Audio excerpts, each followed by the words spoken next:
ோடு இருப்பாராக.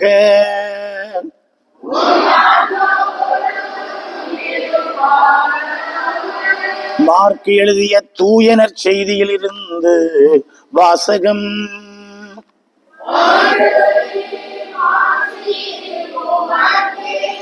மார்க் எழுதிய தூய நற்செய்தி பிரிவு 4 இறை சொற்றொடர்கள் 35 முதல் 41 முடிய. மார்க் 4ஆம் அதிகாரம் 35ஆம் வசனம் தொடக்கம்.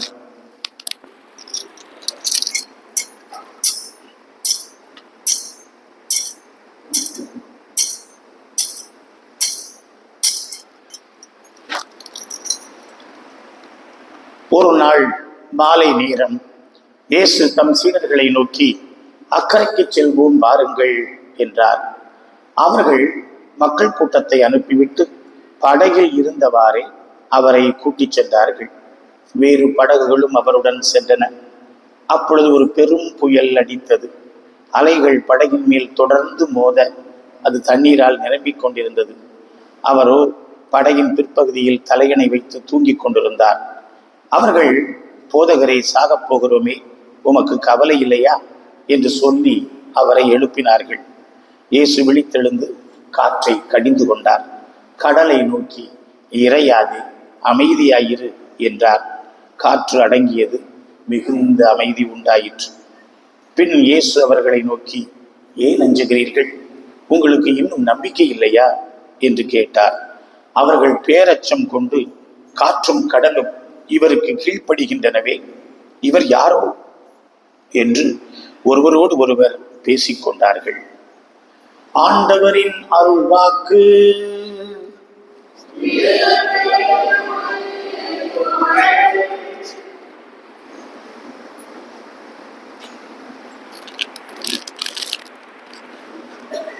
ஆண்டவர் இயேசு கிறிஸ்துவுக்குள் அன்புமிக்க சகோதரிகளே, சகோதரர்களே, நம் ஆண்டவர் இயேசு ஒரு தன்னிகர் இல்லா தலைவர்.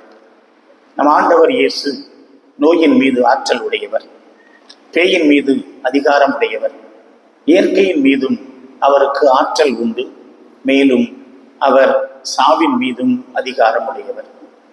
மனிதகுல வாழ்வுக்கு இன்றைக்கு சவாலாக இருக்கின்ற இந்த 4 காரியங்கள் வல்லரசு நாடுகளாலோ, மிகப்பெரிய தொழில்நுட்பத்தினாலோ, விஞ்ஞானத்தின் வளர்ச்சியினாலோ, மருத்துவத்தின் உயர்ந்த நிலையினாலோ மாற்றிவிட முடியவில்லை.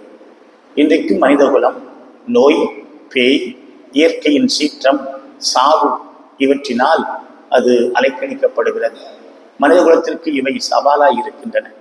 ஆனால் மனிதகுலத்திற்கு சவாலாய் இருக்கின்ற இத்தனைக்கும் ஆண்டவர் இயேசு பதிலாய் இருக்கிறார். ஜீசஸ் இஸ் தி ஆன்சர் என்று ஆங்கிலத்திலே ஒரு கூற்று சொல்லுவோம். ஆண்டவர் இயேசு நம்முடைய தேடல்களுக்கு, கேள்விகளுக்கு பதிலாய் இருக்கிறார். அதைத்தான் இன்றைய நற்செய்தியிலே நாம் பார்க்கிறோம். வாழ்க்கை என்னும் படகிலே, பயணமாகும் பொழுதிலே, வார்த்தையே, இறை இயேசுவே, வழி நடத்தும் எம்மையே என்று ஒரு அழகான பாடல் உண்டு. அந்த பாடல் வரிகள் இன்றைய நற்செய்தியை அடிப்படையாக கொண்டு எழுதப்பட்ட ஒரு அற்புதமான பாடல். ஒரு வகுப்பிலே ஒரு மாணவன் தூங்கி கொண்டிருந்தான். ஆசிரியர் அவனை எழுப்பி, ஏன்பா தூங்கிக்கிட்டு இருக்கிற என்று கேட்டார். அவன் சொன்னான், பரவாயில்ல சார், உங்க வகுப்புல கொஞ்சம் தான் தூங்குகிறேன் அப்படின்னு சொன்னான். அப்படியா? அப்படின்னா நீ மற்ற வகுப்புல எப்படி தூங்குவ என்று கேட்டார். சார், கணக்கு பாடத்துல கொஞ்சம் தான் தூங்குவேன், வரலாற்று பாடத்துல நல்லாவே தூங்கிடுவேன் அப்படின்னு அவன் சொன்னான். நம்முடைய வாழ்க்கை பாதி தூக்கத்திலும் பாதி ஏக்கத்திலும் கழிந்து கொண்டிருக்கிறது. தூங்கி கெட்டவர்கள் இந்த நாட்டை கெடுத்தார்கள், தூங்கி கெடுத்தவர்கள் தங்கள் வாழ்வை கெடுத்தார்கள் என்று கவிஞர்கள் பாடுவதை நாம் கேட்டிருக்கிறோம். அன்புமிக்கவர்களே, கடவுள் தூங்குவாரா என்று ஒரு கேள்வியை நாம் எழுப்பினால், ஆண்டவர் இயேசு இன்றைக்கு படகில் தூங்கினாரே என்று ஒரு பதில் நமக்கு சொல்ல வேண்டி இருக்கிறது. இயேசு காவியம் என்கின்ற இரவா காவியத்தை கவியரசர் கண்ணதாசன் எழுதிய பொழுது அதில் சில பகுதிகளை கவியர் சுதந்திரமாக கவிதையோடு கற்பனை நயத்தோடு பாடும்படியாக விட்டார்கள். மற்ற பகுதிகள் எல்லாம் நற்செய்தியை கவிதையாக்கி அவர் அங்கே தந்திருப்பதுதான். குறிப்பாக அன்னை மரியா தன் கையில் குழந்தை இயேசுவை மடியில் வைத்துக் கொண்டு ஜோதிமணி பெட்டகமே சுடரொளியே தாலேலோ என்று பாடுகிற ஒரு தாலாட்டு பாடல்.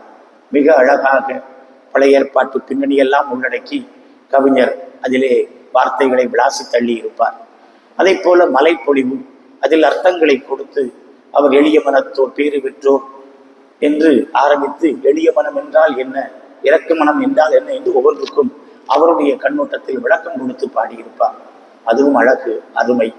ஆண்டவர் இயேசுடைய பாடுகள், ஆண்டவர் இயேசுடைய சிலுவை பாடுகளை அவர் கற்பனை நயத்தோடு விளக்குகிற இடம் ரொம்ப அற்புதமாக இருக்கும். அது ஒரு புறத்தில் இருக்கட்டும். நான் இங்கே சொல்ல வருகிற கருத்து என்னவென்றால், அன்னை மரியா குழந்தை இயேசுவை தன்னுடைய மடியில் வைத்து தாலாட்டுகிற அந்த நிகழ்ச்சியிலே கவிஞர் இப்படி சொல்லியிருப்பார்: கண்மூடி கண் விழித்து தூங்கிடுவாய் திருக்குமரா என்று அவர் பாடியிருப்பார். இதை பார்த்த நம்முடைய கத்தோலிக்க தமிழ் விவிலிய இறையியல் அறிஞர்கள், அருட்தந்தை ஞானப்பிரகாசம் தமிழறிஞர், அருட்தந்தை எரோனிமுஸ் விவிலிய அறிஞர், அருட்தந்தை சனிஸ்லாஸ், அருட்தந்தை பவுலியோர் இறையியலார்கள், அவர்கள் பார்த்துவிட்டு கவிஞரிடத்திலே சொன்னார்கள், கவிஞரை இது என்ன கண் விழித்து தூங்கிடுவாய் என்று போட்டிருக்கிறீர்களே, கண் விழித்து கொண்டு எப்படி தூங்க முடியும்? கண்மூடிதானே தூங்க முடியும். ஆகவே கண்மூடி தூங்கிடுவாய் என்று இதனை நீங்கள் திருத்த வேண்டும் என்று சொன்னார்கள். அப்பொழுது அவர் சொன்னார், நான் எழுதியதுதான், திருத்த மாட்டேன் என்று எப்பொழுதும் அடம் பிடிப்பவர். அன்னை வேளாங்கண்ணி திரைப்படத்தில் ஒரு பாடல் எழுத சொன்னார்கள். அருட்தந்தை மிக்கேல்ராஜ் எனக்கு திருத்தம் கொடுத்தார். நான் அதை ஏற்கவில்லை. என்னுடைய வார்த்தை இருக்க வேண்டும் என்று கட்டாயப்படுத்தி விட்டேன். பிறகுதான் அதற்கு நான் வருந்தினேன். ஆண்டவர் இயேசு சிலுவை சுமந்து போகிற அந்த காட்சியிலே தேவ தூதன் போகின்றான் என்று நான் எழுதினேன்.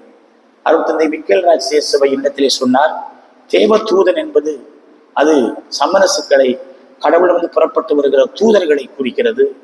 இயேசு தேவ தூதன் அல்ல, இயேசு தேவ மைந்தன் என்று அவர் திருத்தினார். நான் எழுதியதுதான், அந்த வார்த்தையும் இருக்கலாம். ஆகவே தேவ மைந்தன் போகின்றான், தேவ தூதன் போகின்றான் என்று நீங்கள் வைத்தால்தான் என் பாடலை வைக்க முடியும் என்று அடம் பிடித்தேன். அது ஒரு காலம், இளமை காலம். ஆனால் இப்பொழுது நீங்கள் சொல்லுகிற கருத்தை நான் உள்வாங்குகிறேன். இயேசு மனிதராய் வந்த கடவுள். இயேசு 100 விழுக்காடு மனிதர், 100 விழுக்காடு இறைவன். மனிதராய், ஒரு குழந்தையாய், ஒரு ஏழையாய் கன்னிமரியா மடியில் வந்திருக்கிற அவரை நாம் இறைவனாய் விவரிப்பது சரியாய் இருக்காது. ஆகவே இந்த இடத்திலே கண்மூடி தூங்கிடுவாய் திருக்குமரா என்று சொல்வதுதான் சரி என்று அவர் அந்த வார்த்தைகளை திருத்தி தந்தார். மனித உடலில் ஆண்டவர் இயேசு தூங்கினார் என்பது நமக்கு புலனாகிறது. இன்றைய நற்செய்தியும் அதற்கு அழகாக சான்று பகர்கிறது. ஆண்டவர் இயேசு உழைத்து களைத்திருந்த, நற்செய்தி அறிவித்து சோர்ந்து போயிருந்த சீடர்களை பார்த்து, வாருங்கள் கொஞ்சம் அக்கறைக்கு போவோம், வாருங்கள் கொஞ்சம் ஓய்வெடுப்போம், வாருங்கள் கொஞ்சம் இளைப்பாறுவோம் என்று அக்கறையோடு கரிசனையோடு சீடர்களை பார்த்து இன்றைய நற்செய்தியிலே சொல்லுகிறார். நாமும் நம்முடைய வாழ்க்கையிலே உழைத்து களைத்து சோர்ந்து தோற்று நோய்வாய்ப்பட்டு வேதனைப்பட்டு கடன்பட்டு கஷ்டப்பட்டு குடும்பத்திற்காக உழைத்து ஓடாய் போய் நிற்கின்றோம். நமக்கு கொஞ்சம் ஆறுதல் தேவை, நமக்கு கொஞ்சம் இளைப்பாறுதல் தேவை, நமக்கு கொஞ்சம் அக்கறைக்கு கூட்டிக் கொண்டு போய் நமக்கு ஆறுதலான வார்த்தைகள் தேவை. ஆண்டவர் இயேசு நம்முடைய வாழ்க்கை பயணத்திலே உடன் வருகிறார். அவர் மிகுந்த கரிசனையோடு நம் ஒவ்வொருவரையும் பார்த்து சொல்லுகிறார், மகனே மகளே வா, அக்கறைக்கு உன்னை அழைத்துச் செல்லுகிறேன் என்று ஆண்டவர் இயேசு நம்மை மிகுந்த கரிசனையோடு இளைப்பாற அழைத்துச் செல்கிறார். அவ்வாறு அவர்கள் போகிற பொழுது அந்த கடல் பயணத்திலே, கலிலேய கடல் பயணத்திலே ஒரு புயல் காற்று வீசுகிறது. அந்த புயல் காற்று சீடர்களை அலைக்கழிக்கிறது. படகில் தண்ணீர் நிரம்புகிறது. சீடர்கள் ஏதேதோ செய்து பார்த்தார்கள், அவர்களால் ஒன்றும் செய்ய முடியவில்லை. அவர்கள் இயேசுவை உற்று பார்க்கிறார்கள். மார்க்கு நற்செய்தியாளர் நகைச்சுவையாக குறிப்பிடுகிறார், இயேசு படகின் பின்னணியத்தில் தலையணை வைத்து தூங்கி கொண்டிருந்தார். சும்மா தூங்கல, நல்லா மனுஷன் தூங்கி கொண்டிருந்தார் என்று அவர் அங்கே இயேசுவை குறிப்பிடுகிறார்.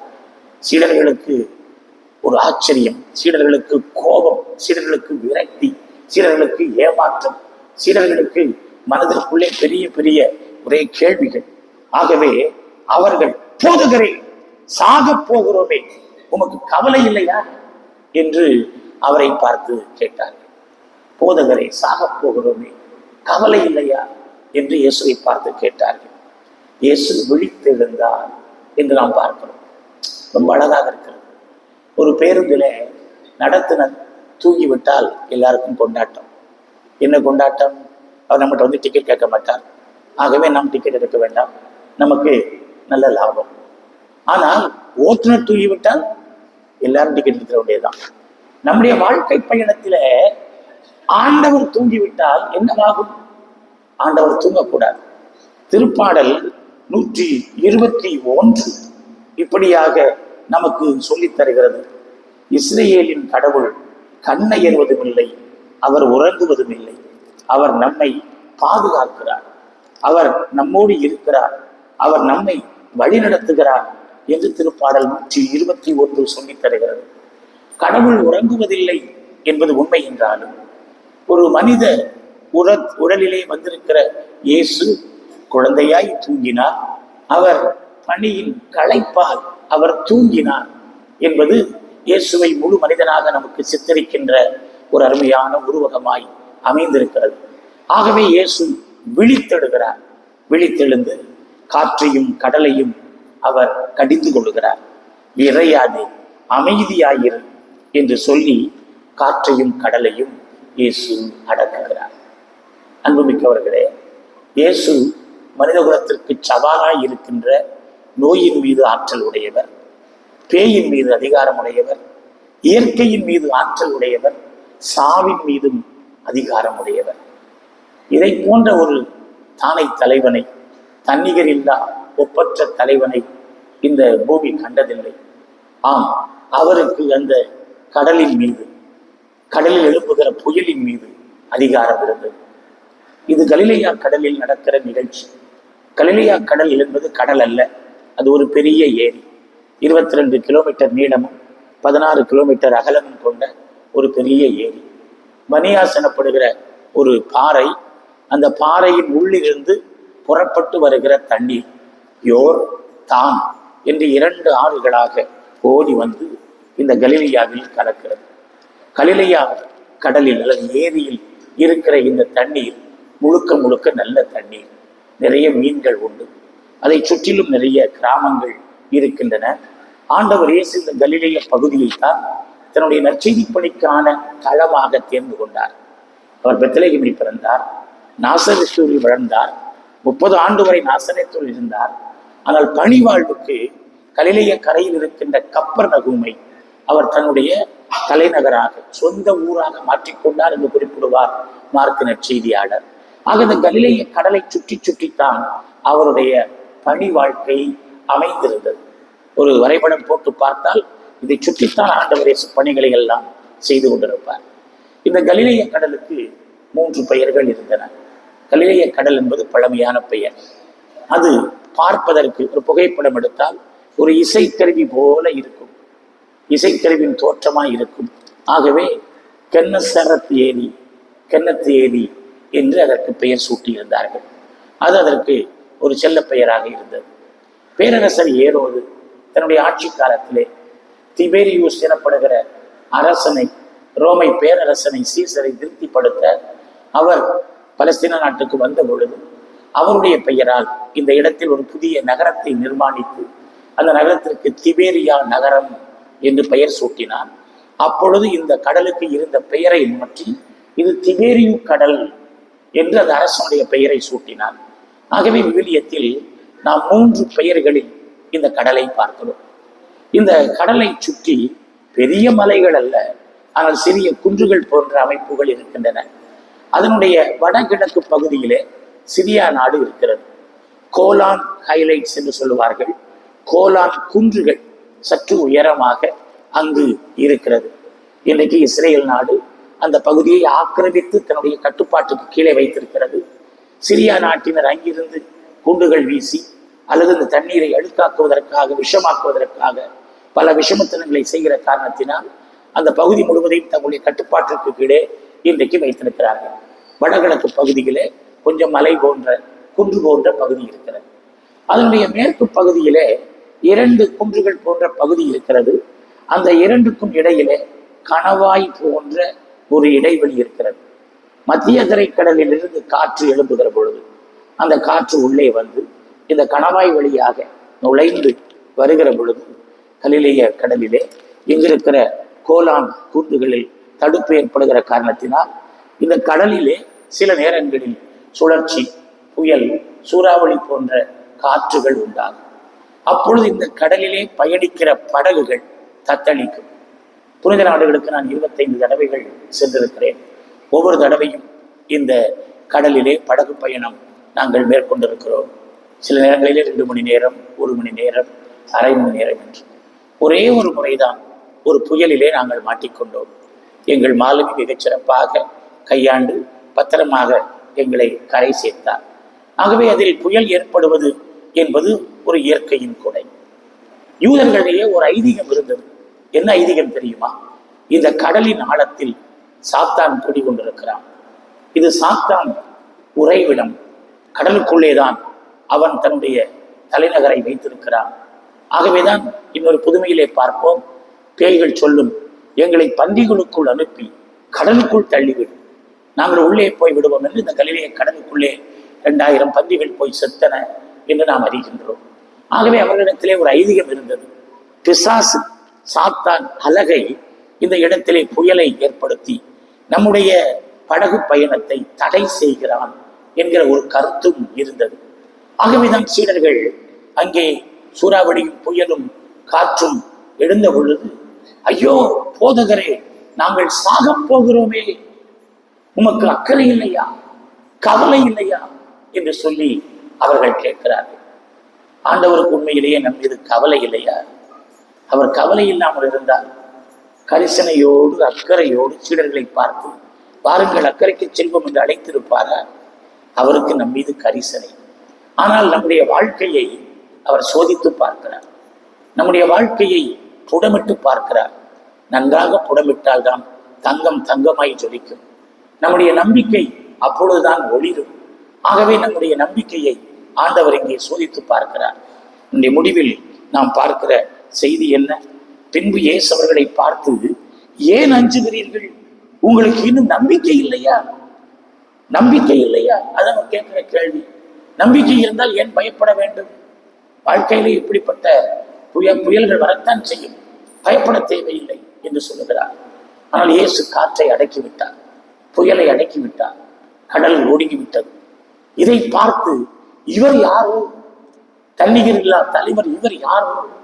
பேய்கள் கைப்படுகின்றன, நோய்கள் குணமாகின்றன, இதோ காற்றும் கடலும் இவருக்கு அடங்குகிறது, இயற்கையின் மீது அதிகாரமுடையவராக இருக்கிறார், இவர் யாரோ என்று இயேசுவின் மீது அவர்கள் வியந்தார்கள்.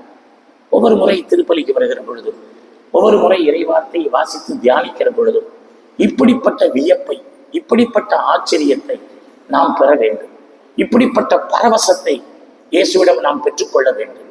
இயேசுவை நெருங்க நெருங்க, இயேசுவை கிட்டி சேர சேர, இயேசு அனுபவத்தில் வளர வளர இவர் யாரோ என்கிற ஒரு மலைப்பு, வியப்பு, திகைப்பு, ஆச்சரியம் நம்முடைய உள்ளத்தில் பரவசத்தை ஏற்படுத்தும். ஏனென்றால் நம்முடைய வாழ்வுக்கு ஆண்டவர் இயேசு பதிலாய் இருக்கிறார். அதைத்தான் இன்றைய நற்செய்தி அழகாக நமக்கு கோடிட்டு காட்டுகிறது. நாம் இன்றைக்கு மிக பொருத்தமாக பழைய ஏற்பாட்டிலே யோபு நூலிலிருந்து ஒரு முதல் வாசகத்தை வாசிக்க கேட்டோம். பழைய ஏற்பாட்டில் ஒரு மிகச்சிறந்த நூல் யோபு நூல். வாழ்க்கையில் நல்லவர்களுக்கு ஏன் துன்பம் நேரிடுகிறது? ஏன் கெட்டவர்கள் நல்ல வசதியாக இருக்கிறார்கள்? இதற்கு பதில் என்ன என்பதற்கு விடை சொல்லுகிற ஒரு நூலாக யோபு நூல் அமைந்தது. இன்றைக்கு அம்பானி, அதானி, பில்கேட்ஸ் என்று பெரிய செல்வந்தர்களை கோடிட்டு காட்டுகிறோமே, இவர்கள் எல்லாரையும் விட மத்திய கிழக்கு நாடிலே மிகப்பெரிய செல்வந்தராக, பணக்காரராக விளங்கியவர் யோபு. அவருக்கு நல்ல செல்வம் இருந்தது, செழிப்பு இருந்தது, குழந்தை செல்வங்கள் இருந்தன, பணியாளர்கள் இருந்தார்கள், ஏராளமான கால்நடைகள் இருந்தன, வீடுகள் இருந்தன, நிலப்புலங்கள் இருந்தன. ஆகவே அவர் கடவுளுக்கு உண்மையுள்ளவராக, நேர்மையுள்ளவராக வாழ்ந்தார். ஆகவே சாத்தான், அவனுக்கு நிறைய செல்வத்தை கொடுத்திருக்கிறீர், அதனால அவன் உனக்கு உண்மையுள்ளவனாக இருக்கிறான், எல்லாத்தையும் எடுத்து பாரு, அவன் அப்பொழுது உண்மை மறுதளித்து விடுவான், உன் மீது நம்பிக்கை கொள்ள மாட்டான் என்று சொல்லி சாத்தான் ஆண்டவரிடத்திலே பேரம் பேசுகிறான். உயிரை மட்டும் விட்டுவிடு, நீ என்ன வேணாலும் செய்து பார், என் மகன் உறுதியாக இருப்பான் என்று ஆண்டவர் சாத்தானுக்கு சவால் விடுகிறார். சாத்தான் ஒரே நாளில் இவ்வளவு நேரத்தில் அவனுடைய சொத்துக்களை புடுங்கி அழித்து பிள்ளைகளை கொன்று அவரை தெருவிலே கொண்டு வந்து குப்பை மேட்டிலே கொண்டு வந்து உட்கார வைத்து விட்டான். ஒரு பெரிய செல்வந்தன் எல்லாவற்றையும் இழந்து விட்டால் எப்படி இருக்கும்? உடலெல்லாம் புண்கள் சீழ்வடிகிறது. குப்பை மேட்டில் உட்கார்ந்து ஓட்டை கொண்டு தன்னுடைய புண்களை அவன் துடைத்துக் கொண்டிருக்கிறான். அவனுடைய ஆறுயிர் மனைவி அங்கு வருகிறாள். அவள் அவனை பார்த்து அத்தான் மாமா என்றா சொல்லுவாள். யோ செத்தான் என்றுதான் திட்டுகிறாள். அவனை பார்த்து சொல்லுகிறாள், என்னையா இன்னும் கடவுளை நம்பிக்கொண்டிருக்கிறாய்? என்னையா கடவுள் உண்டு என்று இன்னும் உனக்கு நம்பிக்கை இருக்கிறதா? கடவுள் அவ்வளவு ஒன்றும் நல்லவர் அல்ல. உனக்கு என்ன செய்திருக்கிறார் பார். கடவுளை சபித்து விட்டு கடவுளை பழித்து விட்டு நீயும் செத்துப்போ என்று ஒரு மனைவி யோபுவுக்கு ஆலோசனை சொல்கிறார். யோபு, இல்லை இல்லை, கடவுளுடைய ஞானம் எனக்கு புரியவில்லை, நான் பாவம் ஒன்றும் செய்யவில்லை, கடவுள் நல்லவர், அவரிடமிருந்து தீமை வராது, அவரிடமிருந்து இப்படிப்பட்ட துன்பம் வரவே வராது, கடவுள் உண்மையிலேயே நல்லவர் என்று சொல்லி அவன் பதில் சொல்லுகிறான். அவளுக்கு திருப்தி இல்லை, கரித்து கொட்டுகிறாள். அவனை பார்ப்பதற்கு அவனுடைய நெருங்கிய நண்பர்கள் 3 பேர் வருகிறார்கள்.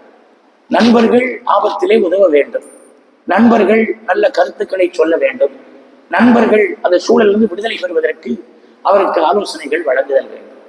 ஆனால் இந்த 3 நெருங்கிய நண்பர்களும் இந்த பெசிமிசம் என்று சொல்வார்களே, எதிர்மறை எண்ணம், நல்ல சிந்தனையே கிடையாது. யோ இவ்வளவு துன்பம் வந்திருக்குதுன்னா நீ ஏதோ ஒரு பாவம் செஞ்சிருக்கிற, ஏதோ ஒரு ரகசிய பாவம் மட்டும் இருக்குது, அதுக்காகத்தான் கடவுள் இப்படி போட்டு தள்ளுறார். இல்லைன்னா உனக்கு இவ்வளவு துன்பம் வரவே வராது, துன்பத்துக்கு காரணம் உன் வாழ்க்கையில் இருக்கிற பாவம் தான் என்று சொல்லுகிறார்கள். யோபு மறுத்து பார்க்கிறார், யோபு எதிர்த்து பார்க்கிறார், யோபு பதில் சொல்லி பார்க்கிறார். இல்லப்பா, நான் ஒரு பாவம் செய்யலையே. 1ஆம் அதிகாரத்தை படித்து பாருங்கள். என் பிள்ளைகள் ஏதோ பாவம் செய்து விடுவார்களோ என்று கூறி அவர் காணிக்கைகள் பலிகள் எல்லாம் ஒப்பு கொடுப்பார். அப்படி ஒரு நேர்மையான பக்திமான், அப்படி ஒரு ரொம்ப நல்ல மனிதர். அவர் சொல்லுகிறார், இல்லவே இல்லை. இவர்கள் யோபு மனம் சலிப்படைந்து போகும்படியாக பேசிக்கொண்டே இருக்கிறார்கள். சிலர் இருக்கிறாங்க, வந்து பேசினாங்கன்னா மனம் உடஞ்சே போயிடும், அப்படியே மனசு நொந்து போயிடும். சிலர் இருக்கிறாங்க, நொந்து போன இடத்துல வந்து ஒரு வார்த்தை பேசினாங்கன்னா நமக்கு அப்படியே உற்சாகம் பீரிட்டு வந்து விடும். யோபுவுக்கு இந்த நண்பர்கள் பேசுறாங்க. நீங்கள் அந்த புத்தகத்தை ஒரே மூச்சின் ஒரு முறை படித்து பாருங்கள், உங்களுக்கு தெரியும். 1ஆம் அதிகாரத்திலே சாத்தான் சோதிக்கிறான், 2ஆம் அதிகாரத்திலே எல்லாத்தையும் புரிஞ்சு விட்டான். அதிலிருந்து இந்த மனைவி திட்டுகிறாள். பிறகு நண்பர்கள் வந்து விடுகிறார்கள். 37ஆம் அதிகாரம் வரைக்கும் எவ்வளவு நாட்கள், எவ்வளவு நேரங்கள், எவ்வளவு மணித்துளிகள். யோபு அப்படியே 2 காதாலையும் கேட்டு கேட்டு புளிச்சு போச்சு. கடவுள் பதில் சொல்ல மறுக்கிறார். என்ன என்ன என்ன என்று அவன் அப்படியே இருக்கிறான். ஆனாலும் கடவுளுடைய ஞானத்தை அவன் மதிக்கிறான். கடவுள் தன்னுடைய ஞானத்துல நன்மைதான் செய்வார்ப்பா, நான் பாவம் செய்யல என்பதில் உறுதியாக இருக்கிறான். இறுதியாக இன்னைக்கு நாம் வாசிக்க கேட்ட பகுதி அதுதான். 38ஆம் அதிகாரத்தில் தன் மௌனத்தை கலைத்துக் கொண்டு பேரிடி என கடவுள் அங்கே இறங்கி வருகிறார். என்ன வருகிறார்? ஆண்டவர் சூறாவளியின் என்று யோபுவுக்கு அருளிய பதிலாவது. இதுவரைக்கும் பதிலே இல்லை. நாம் அங்க ஒரு படகு பயணத்தை பார்க்கிறோம், இங்கே யோபுனுடைய வாழ்க்கை பயணத்தை பார்க்கிறோம்.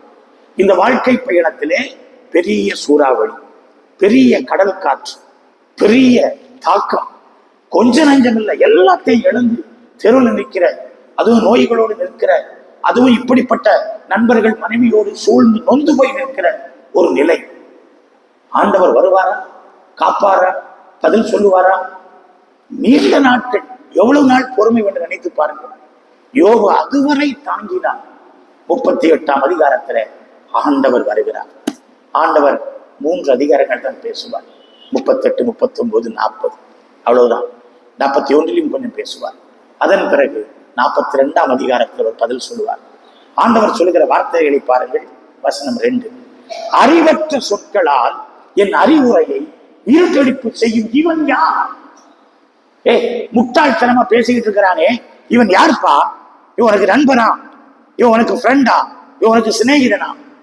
என்னுடைய அறிவுரைகளை, ஆலோசனைகளை, என்னுடைய ஞானத்தை கேள்வி கேட்கிற முட்டாள் அவன் யார் என்று ஆண்டவர் கேட்கிறார். அறிவற்ற சொற்களால் நம்ம பல நேரத்துல அடுத்தவங்களுக்கு ஆலோசனை சொல்றோம், அடுத்தவங்களுக்கு அறிவுரை சொல்றோம்னு சொல்லி முட்டாள்தனமா செஞ்சுட்டு இருக்கிறோம். நமக்குன்னு ஒரு மோட்டிவ் இருக்குது, அந்த மோட்டிவ் நடக்கணும் அப்படிதான் நம்ம நினைக்கிறோமே இல்லாமல் நல்லது நடக்க வேண்டும், அதை யதார்த்தமாக பார்க்க வேண்டும் என்று பார்ப்பது இல்லை. ஆண்டவர் கேட்கிறார், அறிவற்ற சொற்களால் என் அறிவுரையை இருட்டடிப்பு செய்கிறவன். ஆண்டவருடைய பார்வையை, கண்ணோட்டத்தை பார்க்கவே அவனுக்கு இஷ்டம் இல்லை, அவன் இன்னொரு கண்ணோட்டத்துல பார்க்கிறான். இருட்டடிப்பு செய்கிறவன் யார் அப்படின்னு சொல்லி ஆண்டவர் கேட்கிறார். அதன் பிறகு ஆண்டவர் பேசிக்கொண்டே இருக்கிறார். ஆண்டவர் பேசுகிற பதில் உருவகமாக இருக்கும், ஓமையாக இருக்கும். துன்பத்துக்கு பதில் என்று நேரடியாக இருக்கவே இருக்காது.